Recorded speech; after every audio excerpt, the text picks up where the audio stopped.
Today's guest is someone I've had to become over time. Not because I wanted to, but because I've had to. He is the leader, the provider, and the man who stood tall when no one else would. Please give a warm welcome for my first guest on Who's the Man. Let's give it up for Henry Platt. Welcome. Thank you for having me. It's good to see you. It's good to see you too.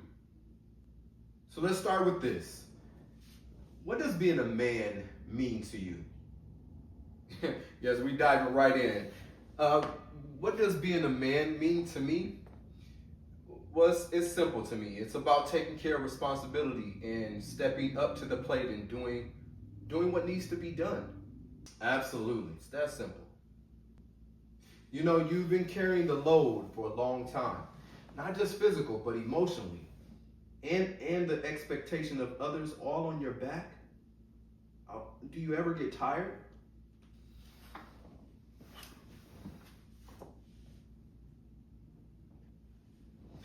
Man, do I ever get tired?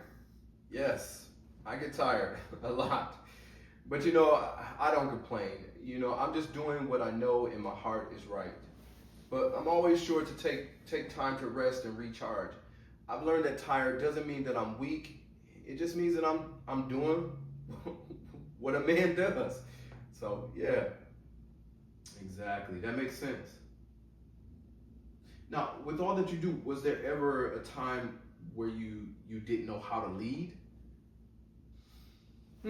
Was there ever a time I didn't know how to lead? I have to be honest. I'm not saying that, I was born a leader, but I definitely was raised to be one. And I had great role models around me. My dad was a natural born leader. My stepfather was a great leader and provider. And my uncle Jose was an amazing leader as well. Whenever I was in his presence and I got out of line, you best believe he put me back in my place. So I had great men around me, great leaders around me.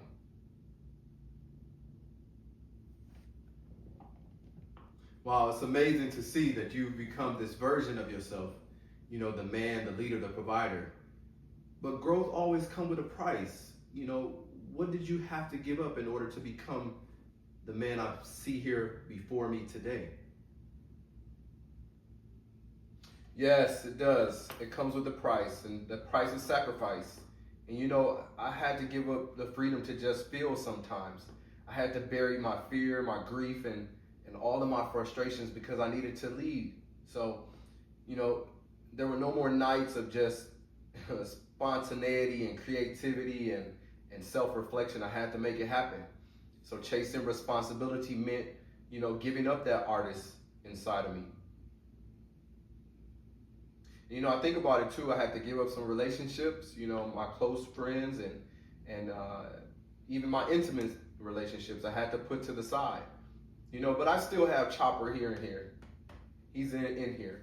Still curious, still playful, still spontaneous and alive. Man, that's powerful. That really resonates. Now, a lot of men, they talk about being strong, but strength can look completely different for each of us. What does real strength mean for you? That's good. Yeah, strength does look a lot different from each man to man. But for me, real strength comes in one, knowing who you are, and then having the discipline to stick to the things that mattered most. Doing what's right even when there's nobody there to pat you on the back or tell you that they're proud of you. That's what real strength is. Absolutely, I hear that. It's amazing to hear and to see that you have become the father you didn't get to experience as a child. And what did that teach you about fatherhood? Yeah, it's unfortunate, my mother and father's situation, it didn't allow me to see my dad as much as I wanted to.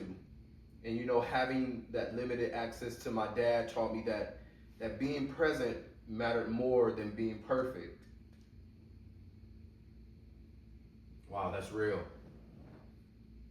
Doing all that you do as a single father, what's the most challenging thing for you right now? Yeah, I found the most challenging thing for me is to ask for help. That is, it's so hard. Like I feel like a failure sometimes when I have to, and it's like I'm not capable as a man to meet my basic needs. I hate feeling like a charity case. I should be able to provide for my son and make a way for us. So asking for help is really tough. Yeah, I totally get that. I can relate. Speaking of help, do you have a helpmate? Are you seeing someone special right now? I know we got a lot of single ladies out there watching. Do I have a helpmate? No, not right now. I'm really focused on me and my son and help supporting him follow his dreams that I really don't have time for it. But if a special someone was to come along, she'll know it and I'll know it, and everything will all the pieces will fall into place. But right now, I do have a special place in my heart if it happens. But I'm just having patience with that and just really focused. Wow, that makes sense. Patience is key, especially when it comes to love and relationships. Yeah. Well, Henry, it's been a great experience, and I just want to thank you for showing up. I thank you for carrying the load that needed to be carried and doing what needed to be done when it mattered most. Yes. Next time, I think we should sit down with Chopper, that inner boy in you, the artist that's behind what makes you you. I think that would be good. That's a really good idea. I think he would really like that. We should do that, most definitely. Once again, I want to thank you, and then I want to thank you guys for watching. My name is Henry, and I want you guys to stay tuned for the next episode of Who's the Man? And remember, there's only one.